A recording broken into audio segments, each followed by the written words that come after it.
미국 대선 주자 도널드 트럼프 전 미국 대통령이 주한미군 철수를 시사하는 듯한 발언을 했다는 보도가 나왔습니다. 우리나라는 부유한 나라라면서 왜 우리가 방어를 해야 하느냐고 말한 건데요.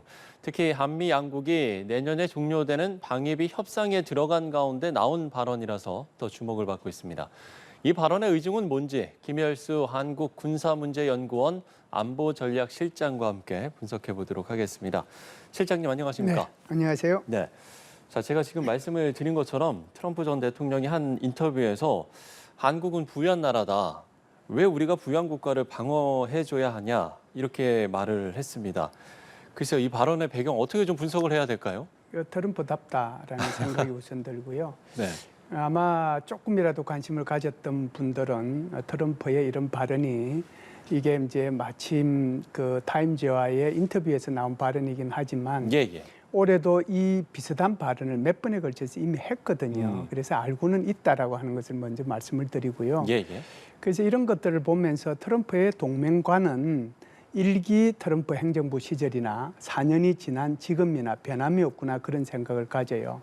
그래서 기본적으로 트럼프의 동맹과는 가치나 이념에 기초한 동맹관이 아니고 네네. 거래의 관점에서 동맹을 바라본다. 그 인식은 변함이 없는 것 같다는 생각이 듭니다. 예. 타임즈는 주한미군을 철수할 수 있음을 시사했다 이렇게 이야기를 했거든요. 네네. 네, 그 부분은 동의를 하십니까? 아니죠. 주한미군 철수라고 하는 것은 우선 네. 그렇게 쉽지 않다는 것을 먼저 말씀을 그렇죠. 드리고요. 왜 그러냐면 그 미국은 상권 분립 제도가 잘 되어 있고 특히 이런 외교 문제에 있어서는 행정부가 마음대로 하지 못하도록 미 의회에서 통제를 많이 합니다. 예. 그중에 가장 결정적인 것이 바로 미국의 국방 수권법이라고 할 수가 있는데요. 트럼프 대통령이 하도 이제 이 방위비 분담금 인상을 요구하면서 주한미군 철수를 트럼프 일기 행정부 시절에 많이 얘기했기 때문에 그렇죠. 그때 미 의회에서는 국방 수권법을 통과시키면서 주한미군은 28,500명 그것을 유지해야 된다.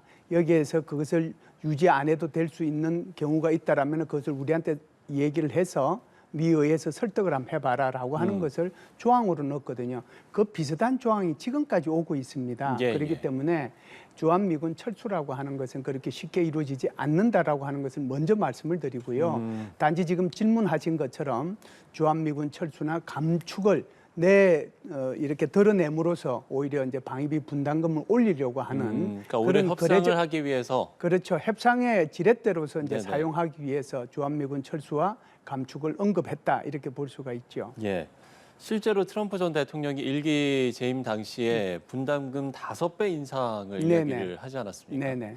그러면 만약에 이번 11월에 미국 대선에서 트럼프 전 대통령이 다시 당선이 된다면 똑같은 이야기를 할까요? 똑같은 얘기는 안 하더라도 지금 바이든 행정부하고의 협상이 어떤 결과로 마무리되어질지 혹은 안 되어질지는 모르지만 예. 그거 보고를 받고 그것보다는 훨씬 더 많은 것을 요구하게 될 겁니다. 아, 그렇군요.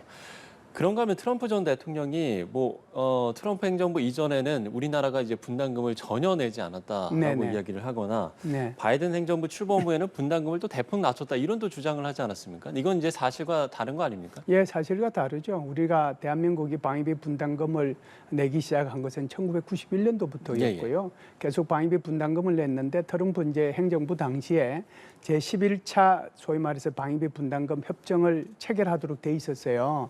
그런데 이제 트럼프 대통령이 워낙 이제 5배, 6배 이제 많은 것을 요구하다 보니까 협정 체결이 이제 연기가 되고 그랬었거든요. 그래서 그것이 이제 결국은 바이든 행정부가 들어서면서 이게 방위비 분담금 협정이 체결이 됐습니다. 예. 그런데 지금 말씀하신 것처럼 트럼프 대통령은 사실관계를 잘못 얘기하고 있어요. 우선 11차 방위비 분담금 협정을 통해서 한국은 2021년도에 1조 1,833억 원을 분담을 하게 되고요. 예. 그 뒤로부터 1년 넘어갈 때마다 2022년, 3년, 4년 이렇게 갈 때마다 한국의 국방비 정액만큼 이렇게 정액해 주도록 돼 있어요. 그래서 2021년도가 1조 1,833억 원이라고 한다면 아마 올해는 1조 4천억에 좀 가까울 것이다. 그리고 2025년도 내년도가 되면은 11차 SMA가 끝나는 해거든요. 그때 그렇죠. 되면 아마 1조 4,500억 원 정도 될 거다. 그럼에도 불구하고 지금 돈을 얼마 안 냈다라고 트럼프 대통령이 얘기하는 거고요. 예. 두 번째는 주한미군은 28,500명임에도 불구하고 4만 명이 근무한다라고 얘기를 하거든요. 그래서 한국의 헌신에 대해서는 일부러 깎아내리고 주한미군의 인원에 대해서는 일부러 더 인원을 또 늘리는 부풀려서 게, 얘기하거든요.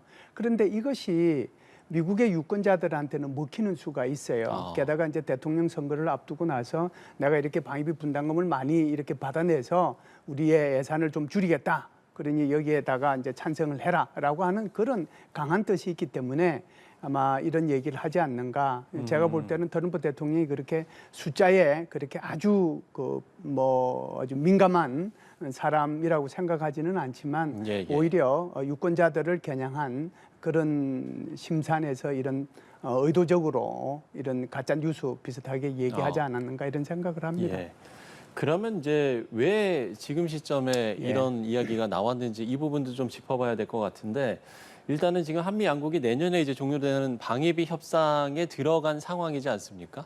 이것과 좀 관련이 있겠습니까? 뭐 전혀 관련이 없다라고 볼 수는 없는데 네. 기본적으로 지금이 이제 대통령 선거 캠페인 기간이잖아요. 그렇죠. 그러니까 이제 뭐 타임즈도 그렇지만 여러 이제 신문에서 계속해서 인터뷰를 하고 또 뭐 물어보기도 하고 그러잖아요. 그런 가운데서 이런 게 나왔다라고 봐요. 그렇기 때문에 나토 같은 경우에도 얘기하잖아요. 나토가 예. 너희들이 정당하게 분담 안 하면은 너희들 알아서 해라라고 얘기하는 거고 우크라이나 지원에 대해서도 우리하고 비슷하게 이렇게 돈 내지 않고 우리만 그렇게 많이 낸다.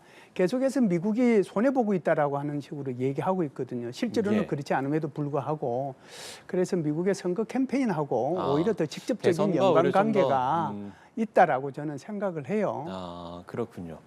그런가 하면 이제 보통 이 협상이 이제 1년 전에 시작되지 않습니까? 네네. 이번에 같은 경우는 지금 1년 8개월이 앞두고 있는 상황인데 네네. 이 부분은 좀 어떤 이유가 있을까요? 지금은 이제 12차 SMA가 시작한 게 네네. 그러니까 방위비 분담금 협상이 시작이 된 게 지난달 23일부터 25일까지 하와이에서 시작을 했거든요. 예. 그게 1차 회담이에요. 그러니까 그때부터 따지면은 이게 끝나는 게 내년 이제 연말이니까 18개월 되죠. 근데 사실상 18개월 한 게 이번이 처음은 아니고요. 11차 SMA도 18개월 만에 협정이 체결이 됐어요. 그러니까 예. 그만큼 이제 길고 어렵다라고 하는 거죠. 그러니까 한국 입장에서는 가능하면은 뭐 빠른 시간 내에 그러니까 조기에 분담금 협상이 체결이 되고 나면 한미 간에 이런 군사적인 문제에 또는 주한미군의 안정적 주둔 여건이 보장이 되기 때문에 이게 좀 유리하지 않겠는가 그런 차원에서 이제 빨리 이제 하자고 한 거였고요. 그렇다고 해서 이것이 제가 볼 때는 11월 달에 끝날 것 같으냐 그렇지는 않은 것 같아요. 왜 그러냐 하면 통상 방위비 분담금 협상이라고 하는 것이 국가와 국가 사이 협상하는 것이 오늘 하고 며칠 있다가 또 하고 또 한 2, 3주 있다 또 하고 이런 사이가 아니거든요. 2, 3개월 정도에 한 번 정도 합니다. 그렇다라고 하면 4월 달에 했잖아요. 그러면 11월 달까지 6월 달, 8월 달, 10월 달 세 번밖에 안 남았어요. 그러면 4차 회담 정도 하고 나서 방위비 분담금이 협상해가지고 이게 타결이 되겠느냐? 제가 볼 때는 타결 직전까지는 갈지 모른다고 하더라도 타결까지는 힘들 것 같지 않는가 이런 생각은 해요. 그렇군요.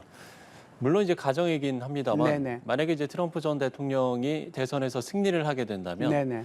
그리고 그 전에 만약에 이 분담금 협상이 완료가 됐다고 한다는 가정하에 네. 또 새롭게 다시 협상을 요구할 가능성도 있습니까? 트럼프 대통령의 성품으로 보면 그럴 가능성이 충분히 있다라고 말씀을 드릴 수가 있는데요. 제가 모두에 말씀드렸다시피 트럼프 대통령은 동맹을 그렇게 무슨 가치의 차원이나 또는 이념의 관점에서 동맹을 바라보는 것이 아니고 거래적 관점에서 동맹을 바라보기 때문에 그렇죠. 그러면은 이런 전력이 있느냐? 전력이 일개 행정부 때 수두룩해요. 그러니까 트럼프 행정부는 다른 국가와 이렇게 협약 맺고 협정 맺고 무슨 뭐 체결하고 하는 것에 대해서 그렇게 큰 관심을 두지 않습니다. 그렇기 때문에 파리 기후변화 협정에서 여기서 탈퇴했죠. 그리고 이란 핵 합의라고 하는 JCPOA에서 거기서 탈퇴했죠.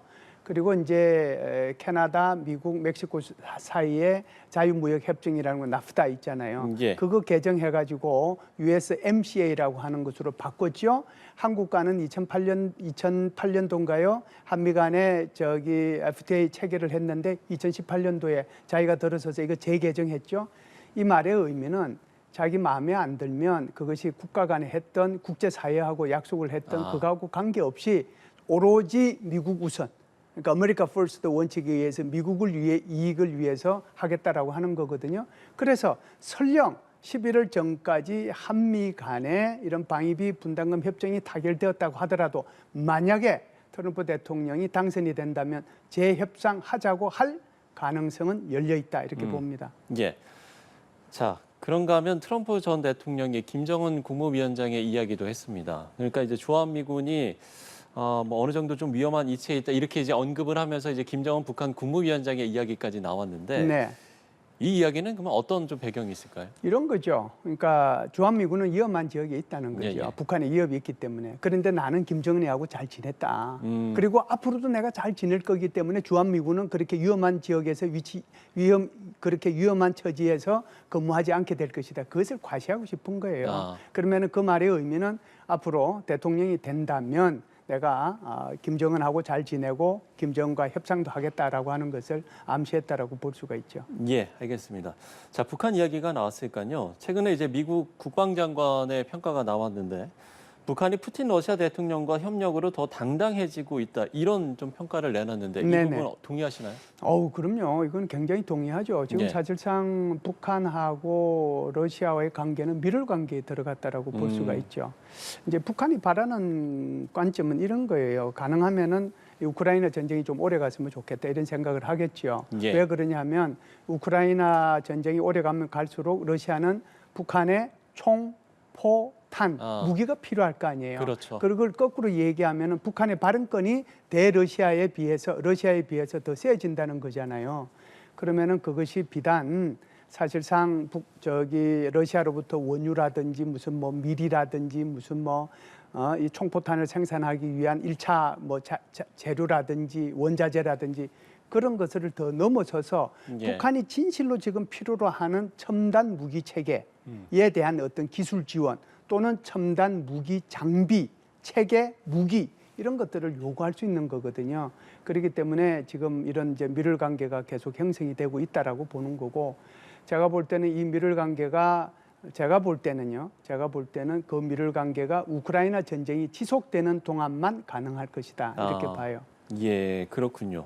그런가 하면 중국, 러시아와 북한, 이란 간의 관계 강화가 우려되고 긴밀하게 주시하고 있다 이렇게 이야기도 했는데 뭐 아무래도 이제 한반도 정세에 당연히 이제 영향을 줄 수 있기 때문에 우리도 이제 대응을 해야 되지 않겠습니까? 이 부분은 어떻게 보세요? 그렇죠. 제가 볼 때는 이제 그 중국은 한 발짝 좀 떨어져 있는 것 같고요. 예. 중국과 러시아, 중국과 북한, 중국과 이란 사이에 여러 가지로 이제 관계는 있지만 그러나 지금 러시아와 북한과 이란과의 그 커넥션에 비해서는 한 발 좀 떨어져서 보는 것 같아요. 대신에 이제 러시아하고 북한 또 러시아하고 이란 또 예. 이란과 북한과의 관계는 조금 심각한 수준으로 이렇게 발전하고 있는 게 아닌가 이런 생각도 해요. 그래서 지난주인가요? 지난주죠. 그러니까 우리 그 북한의 경제상이 그 대표팀을 이끌고 이란으로 갔잖아요. 예, 예. 그 이란으로 왜 갔겠어요? 경제적으로 뭐가 필요하고 그러는 것보다는 오히려 무기하고 관련된 게 아닐까. 그러면은 그것이 이제 소위 말하는 그 미사일도 여기에 해당이 될 거고 또 핵 문제도 있고 또 이제 북한이 이제 간절히 바라고 있는 무인기, 이란의 무인기가 뭐 세계적으로 유명하지 않아요. 그러니까 러시아가 우크라이나에 대해서 사용했을 때 다 그 최초의 무인기는 전부 다 이란산이었잖아요. 예. 그런 것들에 대한 기술 이제 이런 이전들이 가능할 수 있거든요. 여기에 핵심 세력으로서 이 러시아가 여기에 발을 들여 놓는다라고 하면 그 삼각관계는 굉장히 어려울 수도 있다 이렇게 봐요. 단 제가 말씀드리고 싶은 것은 한국과 러시아의 관계를 굉장히 우려하고 있는 분들도 있지만 예. 사실상 러시아 입장에서 보면은 한국이 더 중요할까요? 북한이 더 중요할까요? 그러니까 이제 언뜻 생각하면 사실상 지금은 북한이 더 중요할 수 있어요. 네. 그러나 과거를 보고 앞으로 더 미래를 보면 딱 비워지는 시간이 있어요. 그러니까 소위 말해서 우크라이나 전쟁이 지속되는 그 기간 앞에도 그 기간 뒤에도 여전히 러시아로 봐서는 한국이 필요하지 북한이 필요한 게 아니에요. 그래서 그런 관계는 한국과 러시아 사이에서 물밑 그 어떤 접촉을 통해 가지고 계속해서 서로가 레드 라인을 넘지 않도록 그런 것들이 물밑 접촉을 통해서 이루어지고 있다라고 하는 것을 뭐 제가 알고 있고요. 이란과의 관계 속에서도 그런 물밑 접촉은 계속해서 이루어지고 있다. 단지 이것을 이제 표현해내느냐 안 해느냐 하는 것은 표현했을 때의 이익이 국가에 더 이익이 되느냐 안 되느냐 그렇기 때문에 지금 침묵을 하는 것처럼 보이지만 한국 외교는 계속해서 움직이고 있다 이렇게 말씀드리고 싶습니다. 예, 알겠습니다. 자, 우리나라와 주변 국가의 관계 또 우리의 대응 전망까지 해봤습니다. 김혜성 한국군사문제연구원 안보전략실장과 이야기 나눠봤습니다. 오늘 말씀 고맙습니다. 예, 감사합니다.